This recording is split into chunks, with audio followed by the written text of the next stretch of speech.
नाज़रीन, राधड़ वेझो सोहरे मुबैना तौर पंहिंजी नुंहं खे तशद्दुद करे क़त्ल करे छॾियो आहे। तफ़सील रहियो आहे आदिल ख़ानज़ादा। जी आदिल।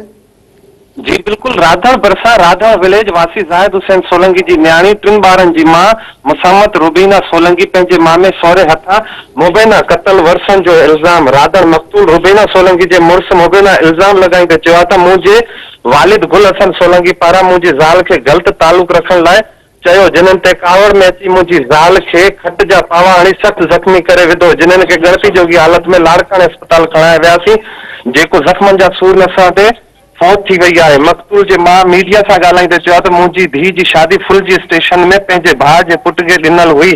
पंहिंजे मामे न्याणी सहुरे पारां नाजाइज़ मुबैना तालुक रखण लाइ चयो इनकार करण ते पंहिंजे मामे औरत मुबैना सोलंकी खे पेट में लतूं मुकूं खट जा पावा हणी सख़्तु ज़ख़्मी करे विधो। अहिड़ी इतला मिलण ते रोईंदी पंहिंजी न्याणी जी घर पहुतसि, जिथे लाड़काणे अस्पताल खणाए वियासीं, जेको ज़ख़्मनि जा सूरन सां ते फौत थी वई आहे। उन्हनि वधीक चयो आहे त राधड़ थाणे ते अहिड़े केस दाख़िल कराइण लाइ वियासीं, पर राधड़ पुलिस केस दाख़िल करण खां इनकार करे छॾियो आहे।